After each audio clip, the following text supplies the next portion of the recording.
Welcome back. आप सबों का मेरा यूट्यूब चैनल पर बहुत बहुत स्वागत है। आज जो हम लोग करने वाले हैं वह क्वेश्चंस पेपर होगा आपका 11 जनवरी का। तो 11 जनवरी का जो हिंदी भाषा का जो पहला लैंग्वेज 1 है, जो आप हिंदी चयन करते हैं, जो उसी का हम आज 30 में 30 क्वेश्चंस करेंगे और यह देखेंगे, साथ साथ आप भी लगाते जाइए और देखिए कि कितना क्वेश्चंस 30 में हमारा सही हो पाता है। कहा जाता है कि लैंग्वेज पेपर जो होता है ना, वह ज़्यादा मार्क्स देता है और ज़्यादा स्कोरिंग होता है। तो आप दोनों लैंग्वेज में अच्छा से अच्छा स्कोर कर सकते हैं। अगर आप दोनों लैंग्वेज में 25 प्लस का स्कोर कर लेते हैं तो आपको 50 से 60 नंबर यहीं से मिल जाता है। अगर तो फिर उधर अगर आप सीडीपी में भी अच्छा स्कोर करना ही है आपको 25 प्लस, तो बाकी उधर आपका अगर मैथ नहीं भी है ठीक है या ईवीएस उतना नहीं रट पा रहे हैं तो मैनेज हो जाता है। इसलिए लैंग्वेज में अच्छा करने की ज़्यादा से ज़्यादा आप लोग कोशिश कीजिए। और लैंग्वेज में तो हिंदी भाषा खास करके उसमें तो हम बिहारी लोग तो ज़्यादा ही जानते हैं कि शुरू से ही हमारा मातृभाषा रहा है, तो हम लोग इसको अच्छा कर सकते हैं। हमारी पढ़ाई लिखाई का यही भाषा रहा है। तो चलिए हम लोग ये लैंग्वेज 1 का पेपर आज लगाते हैं, जो हिंदी पेपर होगा। और इसमें देखिए सबसे पहले जो आपको देगा ना, आपको सबसे पहले एक जो है ना गद्यांश देगा शुरुआत में, लैंग्वेज 1 हिंदी में, और एक आपको पद्यांश देगा। तो जो गद्यांश होगा और पद्यांश होगा, इन दोनों को मिलाकर के आपसे कुल 15 मार्क्स का क्वेश्चन पूछा जाएगा। तो देखिए कैसे कैसे बनाते हैं हम। सबसे पहली बात है कि गद्यांश को बनाने का मुख्यतः 2 नियम है। पहला नियम है कि आप सिलसिलेवार इसको पढ़ते जाइए और जो इंपॉर्टेंट लाइन आपको लगे उसको अंडरलाइन कर दीजिए और उसके बाद क्वेश्चन पर आ जाइए। या दूसरा तरीका यह है कि आप पहले क्वेश्चंस को पढ़िए, दो क्वेश्चन कम से कम पढ़ लीजिए, उसके बाद फिर पैसेज पर आइए, गद्यांश पर आइए और वहां से आपको चयन करने में आसानी होगी कि जो क्वेश्चंस दिमाग में घूमेगा और जहां उस टाइप का लाइन आपको मिलेगा आप वहां पर रुक के थोड़ा सा स्थिर होकर सोचने लगिएगा। तो ये दोनों तरीका है। हम अभी क्वेश्चंस की गद्यांश को पहले पढ़ते ही है, उसके बाद फिर इसको लगाएंगे। तो देखिए आपका ये गद्यांश है कि नीचे दिए गए गद्यांश को ध्यानपूर्वक पढ़िए और पूछे गए प्रश्नों के उत्तर के लिए सबसे उपयुक्त विकल्प का चयन कीजिए, ये आपसे बोल रहा है। तो यह है कि असल और बनावटी में अंतर धुंधलाने के कारण सेवाएं या कुछ भी देने के लिए सुपात्र का चयन आजकल चुनौतीपूर्ण है। तो असल और बनावटी में जो अंतर धुंधलाने के कारण, यानी बहुत अंतर स्पष्ट नहीं है, धुंधला है, उनके कारण सेवाएं या कुछ भी देने के लिए सुपात्र का चयन आजकल चुनौतीपूर्ण है। तो किसका चयन आजकल चुनौतीपूर्ण है? तो वो हो गया आपका सुपात्र का चयन। चलिए आगे बढ़ते हैं। इसके लिए विशेष सूझबूझ और विवेकशीलता का आवश्यक है। उपलब्धि या सफलता स्वयं में लक्ष्य नहीं हो सकती। कोई भी उपलब्धि या सफलता स्वयं में लक्ष्य नहीं हो सकती, बल्कि व्यक्ति के सतत निवेशों का स्वाभाविक प्रतिफल होती है। बल्कि व्यक्ति के सतत निवेशों का क्या होती है? यह स्वाभाविक प्रतिफल होती है। मन और निष्ठा से निष्पादित कार्य में व्यक्ति के समूचे कौशल प्रयुक्त होते हैं। तो व्यक्ति के समूचे कौशल कब प्रयुक्त होते हैं? तो मन और निष्ठा से निष्पादित कार्य में प्रयुक्त होते हैं और उसमें समाज को देने का भाव प्रधान रहता है। और उसमें क्या होता है कि समाज में देने का भाव प्रधान रहता है। लेन देन में निष्ठा का नियम आशीर्वाद के आदान प्रदान में भी लागू होता है। आशीर्वाद के आदान प्रदान में भी लेन देन का नियम लागू होता है निष्ठा का। अनेक व्यक्ति उन बुजुर्गों से आशीर्वाद पाना अपना अधिकार समझते हैं जिनकी सूद लेना तो दूर, जिन्हें है मानते हुए उनसे सदा दूरी बनाए रखी हो। आशीर्वाद तो बड़ी बात हुई, एक तुच्छ सी चीज आपको यूं ही कोई क्यों देगा? आशीर्वाद तो बड़ी बात चीज है, जब आप किसी से दूरी बनाते हैं तो एक तुच्छ सी चीज आपको, एक छोटी सी चीज आपको क्यों देगा? आपको क्यों देगा? आशीर्वाद बगैर या सिम कार्ड भी भौतिक बाजार में सहज उपलब्ध होने वाली वस्तु नहीं है। कहता है कि आशीर्वाद जो होती है यह बगैर, तो कह रहा है कि आशीर्वाद तो दूर की बात है, कोई आपको एक तुच्छ सी चीजें आपको क्यों देगा, है ना। उसके बाद कह रहा है कि आशीर्वाद बगैर या सिम कार्ड सी भौतिक बाजार में सहज उपलब्ध होने वाली वस्तु नहीं है। उसे दिल से सम्मान देना होगा। उसे क्या करना होगा? दिल से सम्मान देना होगा। देने वाला आपकी मनसाओं और फितरत को समझता है। आप भले ही कुछ ना दे, यह भी आवश्यक नहीं है कि उसके सानिध्य में रहे, पर उसके विचारों भावनाओं को श्रेष्ठ समझते हुए वैसा करने का यत्न करेंगे तो वह हृदय से आप पर आशीर्वाद बरसाएगा, आप धन्य हो जाएंगे। तो ये आप पढ़ लिए एक सिलसिलेवार। चलिए आप इसको आगे हम देखते हैं कि हम आप क्वेश्चंस पाते हैं। तो अगर आप सरलता से और थोड़ा माइंड अस्थिर करके एक बार ही पढ़ लेते हैं ना, तो क्वेश्चन फिर बनता चला जाता है। हिंदी है, हमें याद रहती है बातें। चलिए आगे बढ़ते हैं और ये क्वेश्चन आप पहला क्वेश्चन आप गद्यांश का देखिए। असल और बनावटी अंतर धुंधलाने का क्या अर्थ है। देखिए पहले सेंटेंस से ये क्वेश्चन पूछा गया है। तो असल और बनावटी अंतर धुंधलाने का अर्थ है कि में अंतर करना कठिन है। दोनों में क्या करना, अंतर करना कठिन है। ये बात तो बिल्कुल सही लग रही है, इसलिए धुंधलाती है, इसलिए हम इसको स्पष्ट अंतर नहीं कर पा रहे हैं। असली और बनावटी में अंतर करना सरल है, ऐसा तो नहीं है। जब धुंधला रही है तो सरल कैसे होगा, ये तो कट ही गया। असली और बनावटी में अंतर को ही नहीं समझ सकता, नहीं ये भी नहीं होगा। असली और बनावटी में अंतर करना सहज, ये तो होगा ही नहीं। तो ये आपका पहला ही और सही सटीक आंसर आपका निकल गया। असल और बनावटी में अंतर धुंधलाने का अर्थ है कि असली और बनावटी में अंतर करना कठिन है। चलिए आगे देखते हैं और ये देखिए क्वेश्चन नंबर 2 है कि सेवाओं या कुछ देने के लिए किसका चयन करना कठिन है। तो अभी बोले हम कि सेवाओं या कुछ देने के लिए सुपात्र का, है ना, सुपात्र का होना जो है ना बहुत आवश्यक होता है और यही कठिन है। तो ये आप इसका आपका सही आंसर आपको निकल के आ गया। चलिए आगे बढ़ते हैं और अगला क्वेश्चन है कि उपलब्धि या सफलता व्यक्ति के सतत निवेशकों का स्वाभाविक प्रतिफल होती है का क्या तात्पर्य है। तो व्यक्ति द्वारा धन निवेश करके उपलब्धि तथा सफलता प्राप्त करना, ये होगा क्या। या फिर आपको दिया हुआ है कि व्यक्ति द्वारा किए गए निरंतर प्रयासों से उपलब्धि या सफलता प्राप्त होगी, क्या ये सही होगा। या फिर आपको दिया हुआ है कि व्यक्ति द्वारा किए गए निरंतर प्रयासों से सफलता या उपलब्धि प्राप्त नहीं होते हैं, है ना, ये बात सही है। व्यक्ति द्वारा प्रयास न किए जाने के बावजूद, तो इसमें हम एक बार गद्यांश को एक बार देख लेते हैं। देखिए वहाँ आपको ना पर क्वेश्चन पर पेज में शायद गद्यांश देखने को मिले। तो उपलब्धि वाला बात यहाँ हो रहा है कि ये सफलता की बात हो रही है। तो हम यहाँ कहीं देखे थे कि उसमें समाज में प्रदान निश्चित देने का आशीर्वाद, उपलब्धि वाला हम इसमें खोजते हैं कहाँ बना हुआ है। हाँ यही है कि सिम कार्ड के उपलब्ध वाले वस्तु नहीं है। दिल से सम्मान देना, मनसाओं प्रतिफल समझता, भले ही कुछ न दें, सानिध्य में उसके विचार भावना समझते वैसा करने का यत्न करेंगे। तो इसमें है कि अपना अधिकार समझते उनका सूद लेना तो दूर उन्हें है, दूरी नहीं है। तो आशीर्वाद ये बोल रहा है कि आशीर्वाद तो बड़ी बात हुई, एक तुच्छ सी चीज़ें आपको ऐसा क्यों मिले। यानी आप अगर बार बार आप कोई चीज़ को करते हैं तभी आपको मिलेगी। तो अर्थात यहाँ से आप देखिए ये क्वेश्चंस का जवाब यहाँ से है, उपलब्धि या सफलता स्वयं में लक्ष्य नहीं हो सकती बल्कि व्यक्ति के सतत निवेशों का स्वाभाविक प्रतिफल होती है। यानी जब आप सतत निवेश करते हैं, सतत प्रयत्न करते हैं, तभी आपको उपलब्धि या सफलता मिलती है। इसका मतलब तो यही हो ना इस सेंटेंस का। चलिए इसका आप क्वेश्चंस देख लेते हैं कि आपसे जो क्वेश्चन पूछा उसमें क्या कह रहा है। तो इसमें यह कहा कि उपलब्धि या सफलता व्यक्ति के सतत निवेशों का स्वाभाविक प्रतिफल होती है का क्या तात्पर्य है। तो इसका तात्पर्य यही है कि व्यक्ति द्वारा किए गए निरंतर प्रयासों से उपलब्धि या सफलता प्राप्त होती है। बिल्कुल सही बात है कि अगर निरंतर आप प्रयास करेंगे तभी मिलेगा, इसका मतलब यही है। चलिए आगे बढ़ते हैं। तो बी नंबर आपका इसका सवाल यानी 2 नंबर आपका सवाल हो गया। गद्यांश के अनुसार व्यक्ति के समग्र कौशल किस में प्रयुक्त होते हैं। तो गद्यांश के अनुसार व्यक्ति के समग्र कौशल जो होते हैं वह मन और निष्ठा में किए गए कार्य से प्रयुक्त होते हैं। तो 1 नंबर ही आपका बिल्कुल सही और सटीक जवाब हो जाएगी।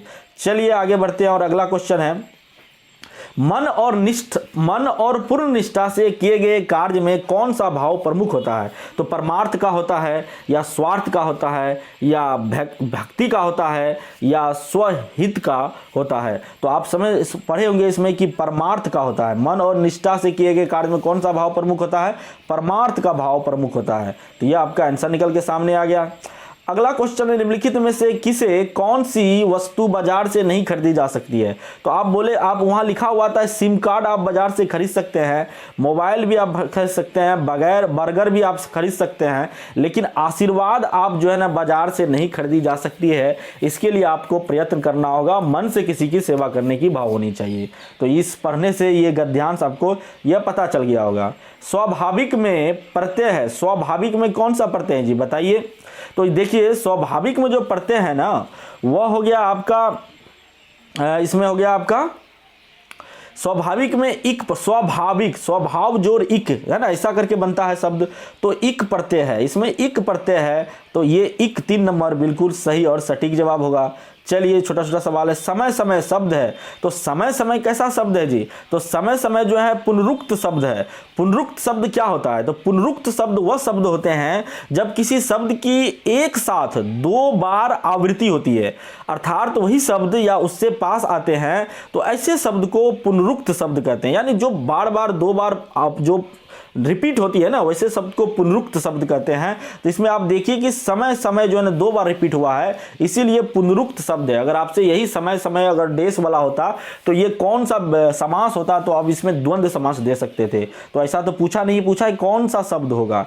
सफलता शब्द है, क्या है जी? सफलता संज्ञा है, सर्वनाम है, या फिर विशेषण है, या फिर क्रिया है? आप बताइए, सवाल बहुत अच्छा है। तो सफलता क्या है? सफलता एक संज्ञा है। सफलता क्या है? एक संज्ञा शब्द है। और सफलता कौन सा संज्ञा है? तो ये भाववाचक संज्ञा, ये सफलता जो है ये भाववाचक संज्ञा है। आपको पता होना चाहिए, कुछ कुछ बेसिक नॉलेज ग्रामर से भी पूछ लेता है, तो बेसिक नॉलेज जैसे संज्ञा, सर्वनाम, विशेषण, ये सब आना चाहिए, आपको पता होनी चाहिए कि जिसमें ता है, त्व है, पन है, आई है, तो वह सभी शब्द क्या होते हैं? भाववाचक संज्ञा होते हैं। लड़ाई, बुढ़ापा, ईमानदारी, चतुराई है ना, मिठास, सुंदरता, ये सब आपका भाववाचक संज्ञा के अंतर्गत आ जाता है। चलिए आगे बढ़ते हैं। और ये देखिए, ये तो फिर से रिपीट हो गया, तो इसको देखना ही नहीं है, हम लोग नेक्स्ट की तरफ बढ़ जाते हैं। अब ये सब हो गया है। चलिए, और आगे जो आपका क्वेश्चन है वह क्वेश्चन है पद्यांश से। ये पद्यांश को आपको अच्छे से पढ़ना होगा। तो पद्यांश को पढ़कर, पद्यांश क्या होता है? कविता का अंश होता है। तो इसमें कह रहा है कि जब संवेदनाएं ही नहीं रहेगी, जब संवेदनाएं ही नहीं रहेगी तो संवेदनाएं लिखने वाले कवि भी लुप्त हो जाएंगे। ठीक है, डायनासोर की तरह ही यह मेरा अपना लालच है, जिसे सोचकर मैं दरवाजा खोलता हूं और संवेदनाओं को अंदर ले लेता हूं। इसलिए यह दरवाजा खोल रहा है, कवि कह रहा है, और संवेदनाओं को अंदर ले रहा है। किसी से कहना मत दोस्तों कि मैं समृद्ध हो गया हूं, इन संवेदनाओं के साथ दुख बस एक बात का है, मेरे यहाँ आने से पहले वह कुछ और घर भी गए थे, उन्होंने कुछ दरवाजे खटखटाए थे, लेकिन क्या हुआ जी? लेकिन खैर हो सकता है कल आपके यहाँ आए, ये संवेदनाएं की बात रहा है, कल आपके यहाँ आए, आप इन्हें वापस मत जाने देना, घर के अंदर ले लेना और समृद्ध हो जाना इन संवेदनाओं के साथ। तो यहाँ कवि जो है संवेदनाओं की बात करता है कि संवेदनाएं ही नहीं रहेगी तो कवि संवेदनाएं पूर्वक कोई लेखन कैसे लिखेगा? तो अगर ये संवेदनाएं घर घर जा रही है लेकिन कहीं मिल नहीं रही है, तो इस पर बात हो रही है। तो देखिए, पहला सवाल है आपका कि ये पद्यांश में जो है लेखक ने किस खतरे की ओर संकेत किया है? तो इस पद्यांश में जो लेखक ने है ना, वह संवेदनाओं की समाप्ति के साथ लेखन कार्य में समाप्त हो जाएगी, इस खतरे की ओर संकेत किया है। तो संवेदनाओं के समाप्ति के साथ लेखकों की आजीविका समाप्त हो जाएगी, ऐसा कोई बात नहीं है। संवेदनाओं की समाप्ति के साथ लेखन कार्य समाप्त हो जाएगी। है ना, कहा कि जब संवेदनाएं ही नहीं रहेगी तो संवेदन वाला लेखन कौन लिखेगा? तो लेखन वो भी खत्म हो जाएगा, संवेदना भाव वाला। तो यही आपका सही और सटीक आंसर हो गया। चलिए आगे देखते हैं। और पहला क्वेश्चन, नेक्स्ट क्वेश्चन है, कवि ने किस बात का आग्रह किया है? आग्रह किस बात का किया है? तो कवि ने संवेदनशील होने का आग्रह किया, आपने देखा होगा। तो कवि ने संवेदनशील होने का, यानी संवेदनाओं को स्वीकार करने का, नहीं संवेदनाओं को स्वीकार करने का नहीं, संवेदनशील होने का स्वीकार किया। ये होने की बात कर रहा है ना, तो संवेदनशील होइए, यानी आप संवेदनशील होइएगा तब ना आप संवेदनाओं को अपने घर के अंदर आने दीजिएगा। तो नंबर 4 आपका सही और सटीक जवाब होगा। और नेक्स्ट चलते हैं, नेक्स्ट क्वेश्चन है, लेकिन पद की स्थिति की ओर संकेत करता है। लेकिन पद किस स्थिति की ओर संकेत करता है? तो लेकिन पद जो है वह उपयुक्त अध्यांश में लेकिन पद जो होता है वह नहीं हुआ की ओर संकेत करता है। जो होना चाहिए था वह लेकिन नहीं हुआ की ओर संकेत करता है। तो जो होना चाहिए था वह शीघ्र हुआ है, नहीं, इसके तरफ नहीं करता है तो ये कर जाएगा। जो होना चाहिए था वह देर से हुआ, ये भी नहीं। जो होना चाहिए था लेकिन हुआ, ये भी नहीं होगा। जो होना चाहिए था लेकिन नहीं हुआ, होना ये चाहिए था कि संवेदना आएगा तो हम उसे स्वागत करना चाहिए, लेकिन सब उसको अपना दरवाजा बंद कर देता है। तो यही कहने का भाव था और यही से दरवाजा खोलने से अभिप्राय है। दरवाजा खोलने का क्या अर्थ है जी? तो दरवाजा खोलने से अभिप्राय आपने देखा होगा कि संवेदनाओं को अपने जीवन में उतारने से अर्थ है, यानी संवेदनाओं को अपने जीवन में उतारना, यानी संवेदनाओं को ग्रहण करना है ना, संवेदनशील होना, ये समझाने की कोशिश इस कविता के पंक्ति में किया जा रहा है। तो चलिए नेक्स्ट देखते हैं। संवेदनशील व्यक्तित्व होने का भाव किस शब्द से अभिव्यक्त होता है? तो कौन सा शब्द है जिसमें संवेदनशील व्यक्तित्व होने का भाव जो है ना वह होता है? तो इसमें समृद्ध होना शब्द से अभिव्यक्ति होती है कि समृद्ध होना, यानी आप कैसे समृद्ध होइएगा? तो संवेदनशील व्यक्तित्व होइएगा तो आपके अंदर समृद्धता आएगी, आप जो है ना ज़्यादा समृद्ध हो पाइएगा। तो यही नंबर 2 आपका सही है अकॉर्डिंग टू पोएम। समूह से भिन्न शब्द कौन सा है? तो इसमें कौन सा समूह से भिन्न शब्द है ये आपसे पूछा है। तो देखिए, दोस्त है, डायनासोर है, दरवाजा है, ये सभी शब्द जो है ना, ये सभी शब्द दोस्त, डायनासोर, दरवाजा कविता में आया है। लेकिन खटखटाना ये शब्द जो है ना, खटखटाना शब्द आप देखे होंगे कि यहाँ जो है ना नहीं है। तो हालांकि खटखटाना भी शब्द हुआ, लेकिन ये जो दोस्त है, डायनासोर है और जो दरवाजा है ना, ये व्यक्तिवाचक संज्ञा है, लेकिन ये खटखटाए ये संज्ञा नहीं है। ये दोस्त भी तो ये है ना व्यक्तिवाचक संज्ञा, डायनासोर भी व्यक्तिवाचक संज्ञा, दरवाजा भी व्यक्तिवाचक संज्ञा है, लेकिन खटखटाना नहीं है व्यक्तिवाचक। इसीलिए यही आपका सही और सटीक आंसर हो जाएगा, यानी नंबर 4 आपका सही और सटीक आंसर इसमें होगा जो भिन्न होगा। तो ये आपका ये ख़त्म हो गया। अब हम लोग चलते हैं पेडागोजी की तरफ। पेडागोजी का सवाल हम लोग जल्दी देखेंगे और जल्दी बनाने की कोशिश करेंगे। और ये भी आप देखिएगा कि जो सवाल आती है वह कैसा पूछा जा रहा है। तो देखिए, ये सवाल है आपका पेडागोजी का पहला सवाल कि निम्नलिखित में से कौन सा क्षेत्रीय भाषाओं को परिभाषित करता है? यानी क्षेत्रीय भाषा को कौन परिभाषित करता है? तो ये पूछा। आपने पढ़ा होगा कि क्षेत्रीय भाषा, उपभाषा, भाषा के बारे में। तो जो क्षेत्र विशेष में बोला जाता है, जो क्षेत्र के आसपास कोई स्पेशल क्षेत्र में जो छोटा समूह में बोला जाता है, उसे ही हम क्षेत्रीय भाषा कहते हैं। तो क्षेत्र में भाषा की वाक विशेषताएं वाला होगा, या फिर होगा कि क्षेत्र देश तथा राज्य की भाषा, देश तथा राज्य की भाषा तो वह राष्ट्रीय भाषा या राज्य भाषा हो जाएगा। क्षेत्र की भाषा लिपि के साथ, ये भी उतनी इंपॉर्टेंट नहीं है। क्षेत्र की भाषा लिखित भाषा तथा साहित्य के साथ। तो क्षेत्र की भाषा लिखित भाषा तथा साहित्य के साथ। तो क्षेत्र में भाषा की वाक विशेषता है। तो इनमें कौन सा क्षेत्रीय भाषा को परिभाषित करती है? जो क्षेत्र में भाषा की वाक विशेषताएं होगी, ये सही है। या क्षेत्र की लिखित भाषा तथा साहित्य। देखिए, भाषा का साहित्य हो जाता है ना, तो वह जो भाषा होता है ना, वह फिर भाषा बन जाता है। वह फिर बोली से वह क्या हो जाता है? पहले होती है बोली, फिर होता है क्षेत्रीय भाषा, फिर वह बोली से उपभाषा बनती है और फिर भाषा बन जाती है। तो ये क्रम होता है ना। तो ये इसमें कहा, अगर साहित्य हो जाएगी तो वह तो लिखित साहित्य हो जाएगी, तो वह भाषा का रूप लेगा। तो यहाँ क्षेत्रीय भाषा नहीं होंगे, इसलिए पहला नंबर बिल्कुल सही होगा। थोड़ा सा कंफ्यूज किया क्वेश्चन, लेकिन बिल्कुल हम सही की तरफ आपको ले गए। चलिए आगे नेक्स्ट क्वेश्चन ये देखिए, ये पहला है। ये अगला क्वेश्चन, निम्नलिखित में कौन सा संकेत भाषा के संबंध में सत्य है? संकेत भाषा क्या होता है? संकेत भाषा, आजकल संकेत भाषा के बारे में भी सवाल पूछने लगा है कि कौन सा सत्य है। संकेत भाषा का व्याकरण नहीं है। ये ऐसा बात है कि संकेत भाषा का जो है ना व्याकरण नहीं है। तो संकेत भाषा के संबंध में यह सत्य है कि संकेत भाषा का व्याकरण है। ये व्याकरण है, संकेत भाषा का भी एक व्याकरण होता है, तो ये सत्य है। संकेत भाषा भाव भंगिमा का समूह है। ये भी सही बात लग रहा है कि भाव भंगिमा का क्या है? संकेत भाषा समूह है। तो इसमें है कि पूछा गया है आपसे कि संकेत भाषा का संबंध में सत्य है, ये पूछा गया सत्य है। तो संकेत भाषा के बारे में अगर हम बात करें तो इसमें ये होगा आपका कि संसार भर में केवल एक ही संकेत भाषा का प्रयोग होता है, ये तो कट ही जाएगा, है ना। संकेत भाषा भाव भंगिमा का समूह है, भाव भंगिमा का समूह है, या ये इंपॉर्टेंट होगा, या संकेत भाषा का व्याकरण है, ये इंपॉर्टेंट होगा। तो संकेत भाषा का जो ना व्याकरण है, ये इंपॉर्टेंट बात है कि संकेत भाषा का व्याकरण होता है, लेकिन नहीं होता है, ये कट गया। तो इसलिए ये इतना इंपॉर्टेंट नहीं है, लेकिन नंबर 2 बिल्कुल इंपॉर्टेंट है, इसलिए नंबर 2 ही बिल्कुल आपका सही होगा संकेत भाषा के संदर्भ में, है ना। तो संकेत भाषा ऐसी भाषा है जो अर्थ सूचित करने के लिए ध्वनिये, जो श्रवणीय ध्वनि पैटर्न में जो संप्रेषित करने के बजाय दृश्य रूप में सांकेतिक पैटर्न द्वारा संचारित होता है, जिसमें वक्ता के विचारों को धारा प्रवाह रूप से व्यक्त करने के लिए हाथ के आकार, विन्यास या संचालन या बाह्य शरीर के अंगों द्वारा व्यक्त किया जाता है, यानी संकेत के माध्यम से। इसीलिए 2 नंबर बिल्कुल सही ऑप्शन होगा। तो इसका आप लोग कोई कंफ्यूजन नहीं है, बिल्कुल 2 होगा। बाकी देखिए 3 भी सही है, लेकिन सबसे ज़्यादा इंपॉर्टेंट अगर हम बात करेंगे ना तो 2 ही होगा, यही सत्य की कसौटी पर पूरी तरह से उतरता है।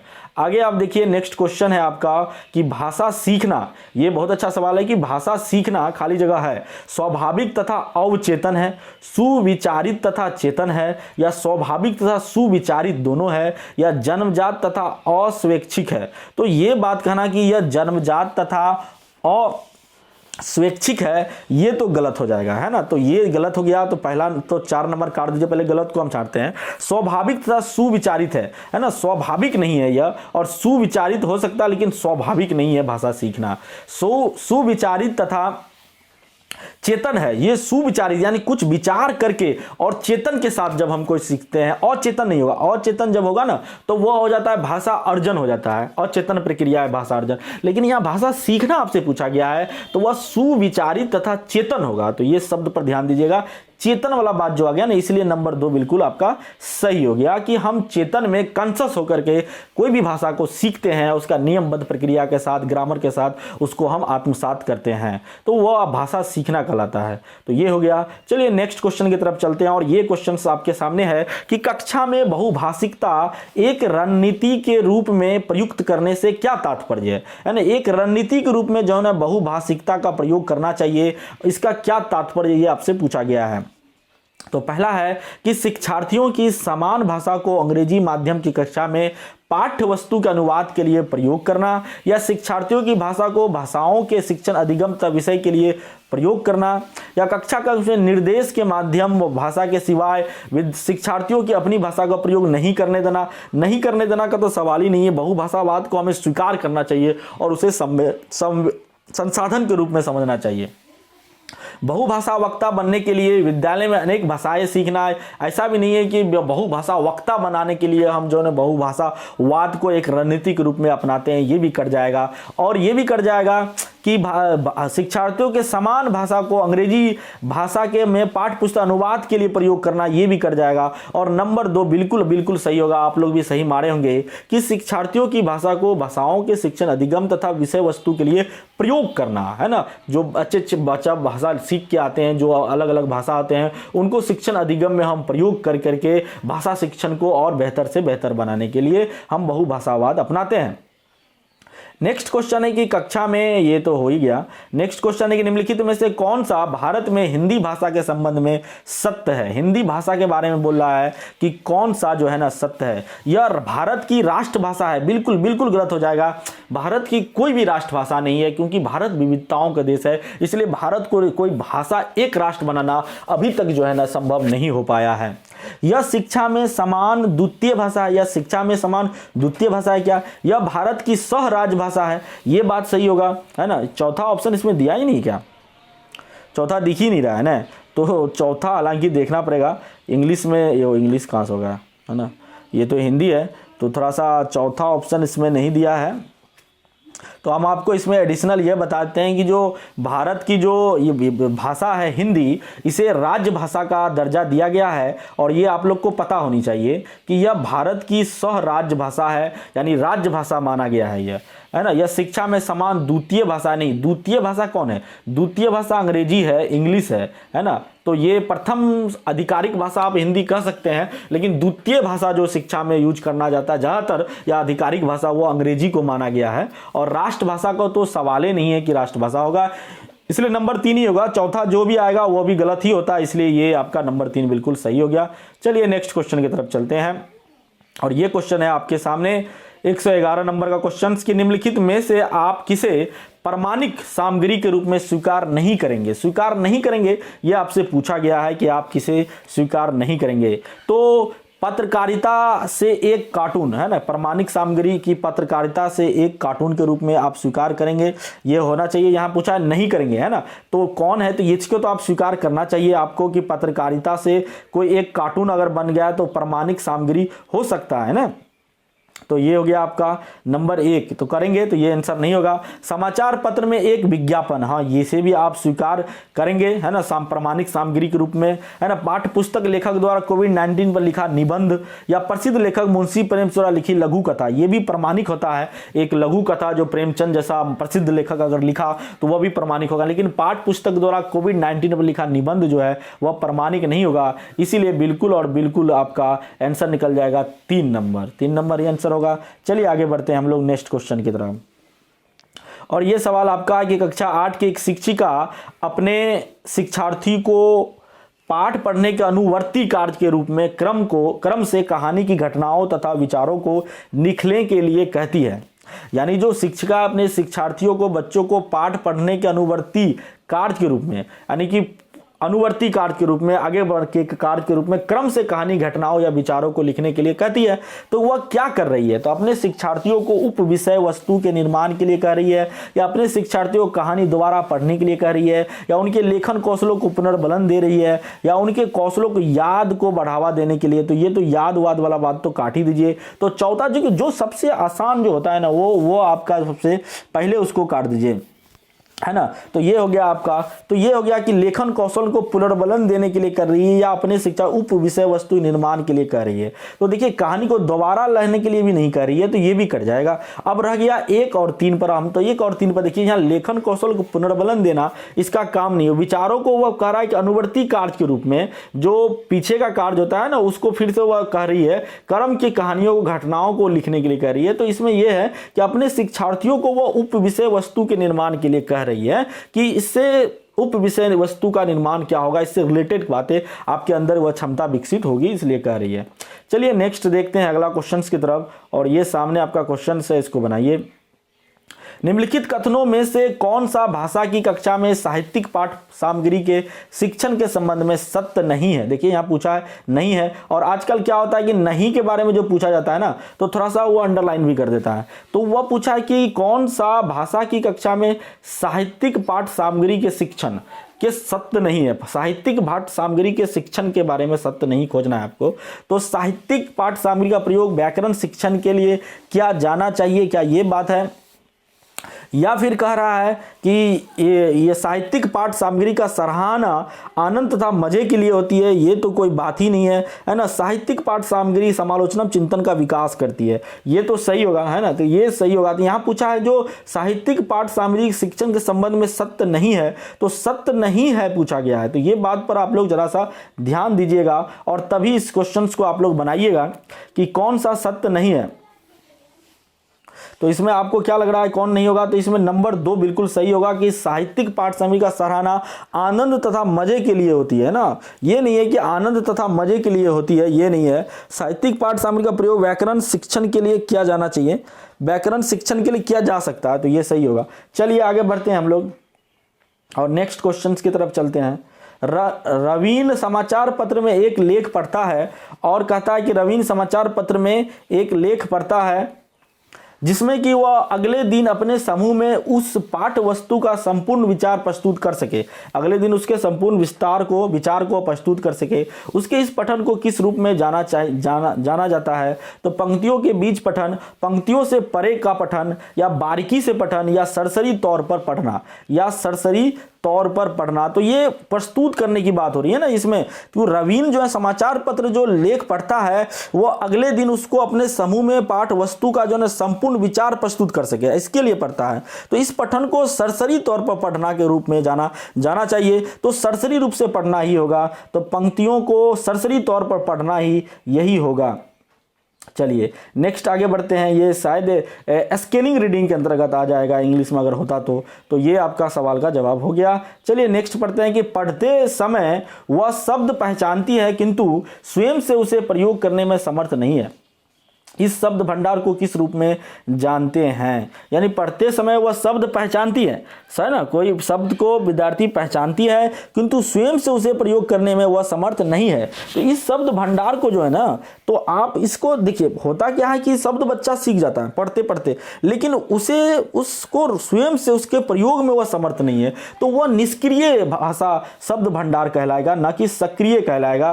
तो यही आपका 2 नंबर बिल्कुल सही और सटीक आंसर होगा। चलिए आगे बढ़ते हैं हम लोग और नेक्स्ट क्वेश्चन की तरफ चलते हैं कि आधारभूत अंतः वैयक्तिक संप्रेषण कौशल खाली जगह है। तो आधारभूत अंतः वैयक्तिक संप्रेषण कौशल भाषा का वर्तमान में प्रयोग करते हैं। ये भाषा का क्या करते हैं, वर्तमान में हम इसका प्रयोग कर रहे हैं, तो इसलिए बिल्कुल सही आंसर 1 नंबर हो जाएगा, बाकी आपका गलत है। चलिए नेक्स्ट की तरफ जाते हैं और ये है कौन सा लेखन उपागम साधन विद्यार्थियों को लेखन सिखाने के लिए लेखन के विभिन्न स्तरों से गुजरने का अवसर प्रदान करता है। तो ये आपका हो जाएगा प्रक्रिया उपागम। ये तो पूरा है कि इसे प्रक्रिया उपागम ही कहते हैं, जो विद्यार्थियों को जो लेखन सिखाने के लिए विभिन्न स्तरों से गुजरने का अवसर प्रदान करता है। कभी कभी जो ना इसी प्रक्रिया उपागम से क्या तात्पर्य जैसे भी उल्टा करके पूछा जा सकता है और पूछता है। तो चलिए नेक्स्ट क्वेश्चन की तरफ चलते हैं और अगला क्वेश्चन ये देखिए, आपको ये सामने है कि अरुल और राहुल शिक्षक अपनी व्याकरण की कक्षा में पहले व्याकरण बिंदुओं वाच्य और काल का परिचय देते हैं और यह समझाते हैं कि नियम किस तरह बनते हैं और किस तरह संदर्भ का प्रयोग करते हैं, है ना। तो इसके उपरांत वे शिक्षार्थियों को भाषा संबंधों के अभ्यास के लिए बहुत सारे कार्य देते हैं। व्याकरण सीखने सिखाने की यह प्रक्रिया क्या कहलाती है? तो ये जो प्रक्रिया अपना रही है अरुण, वह प्रक्रिया जो है ना, ये कहलाएगा आपको ये घोषणात्मक ज्ञान इसे कह सकते हैं। तो ये इसे घोषणात्मक ज्ञान दिया गया है, नया बात है ये हालांकि। तो ये आपका सही आंसर घोषणात्मक ज्ञान ही कहलाता है। देखिए व्याकरण सीखने सिखाने की जो यह प्रक्रिया है ना, वह यह है कि इसके उपरांत वे शिक्षार्थियों को भाषा मदों में अभ्यास के लिए बहुत सारे कार्य देते हैं ना, तो इसीलिए ये घोषणात्मक व्याकरण अभी प्रयास कहलाएगा। नंबर 4 आपका कहलाएगा। ये थोड़ा सा है ना क्लियर नहीं है, लेकिन ये यही आपका आंसर दिया हुआ है, इसीलिए इसको हम थोड़ा सा और अगर हमसे हो पाएगा तो इसको क्लियर करेंगे, अन्यथा हम इस पर ज़्यादा चर्चा करना नहीं चाहते हैं, क्योंकि a little knowledge is very dangerous thing. ज़्यादा बातें आप जिस पर ज़्यादा जानते हैं तो उसके बारे में बात करनी चाहिए। तो ये देखिए आप नेक्स्ट क्वेश्चन आपके सामने है कि निम्नलिखित में से कौन सा भाषा सीखने के लिए निवेश आधारित कार्य है? भाषा सीखने के लिए निवेश आधारित कार्य पूछ रहा है। तो शिक्षार्थी 5 के समूह में कहानी पढ़ता है, या शिक्षार्थी एक क्रम में अभिनय की जाने वाली लघु नाटिका के लिए संवाद लिखते हैं, या शिक्षार्थी जलवायु परिवर्तन के मुद्दे पर भूमिका निर्वाह रोल प्ले में अभिनय करते हैं, या शिक्षार्थी सुनी हुई बातों वार्ता के विचारों को समझने के लिए क्या करते हैं, वह ये करते हैं, समझने के लिए प्रश्न पूछते हैं। तो इसका सही आंसर जो होगा ना, वह निवेश आधारित कार्य जो होगा ना, तो शिक्षार्थी के 5 समूह जो कहानी पढ़ता है ना, वह भाषा सीखने के निवेश आधारित कार्य कहलाता है। तो इसका आपका सही और सटीक आंसर हो जाएगा, अब नहीं ये नहीं होगा, ये इसका हाँ ये ही होगा इसका सवाल का जवाब। 1 नंबर ही बिल्कुल सही होगा, नंबर 1। शिक्षार्थी 5 के समूह में कहानी कहानी पढ़ता है, तो ये हो जाएगा। चलिए नेक्स्ट पढ़ते हैं आगे और नेक्स्ट क्वेश्चंस को देखते हैं।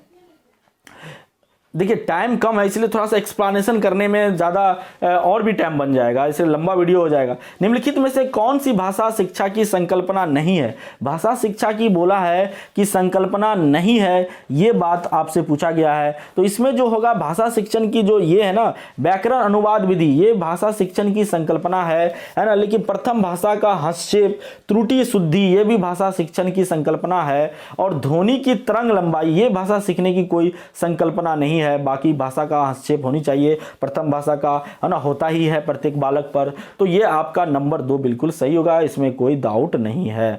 चलिए और नेक्स्ट क्वेश्चन की तरफ बढ़ते हैं, और ये तो आपका खत्म हो गया, लास्ट क्वेश्चन था ये, 120वां क्वेश्चन था आपका। तो इस तरह से आप भाषा के क्वेश्चंस को थोड़ा सा क्या कीजिए, प्रैक्टिस करना होगा आपको अधिक से अधिक, और साथ में समझ बनानी होगी, उसके हिंदी को भी समझना पड़ेगा, तभी आप आजकल का ऑनलाइन पेपर का क्वेश्चन बना पाइएगा। अन्यथा बहुत गहराई मांगती है क्वेश्चंस आजकल का, क्योंकि कोई कोई शिफ्ट में बहुत आसान क्वेश्चन पूछ रहा है और किसी किसी शिफ्ट में थोड़ा कम्प्लेक्स करके थोड़ा सा घुमा के सवाल पूछता है। तो इसीलिए आपको थोड़ा सा गहराई भी चाहिए आपको, और हो सकता है कि आपसे आसान भी पूछ ले, तब तो भी दिक्कतें नहीं है। तो आपको गहराई के साथ पढ़ना चाहिए। चलिए बहुत बहुत धन्यवाद आप लोगों को इसके लिए, शुक्रिया। और मेरे चैनल पर अगर आप नए हैं तो सब्सक्राइब कर दीजिए प्लीज़, और लाइक कर दीजिए।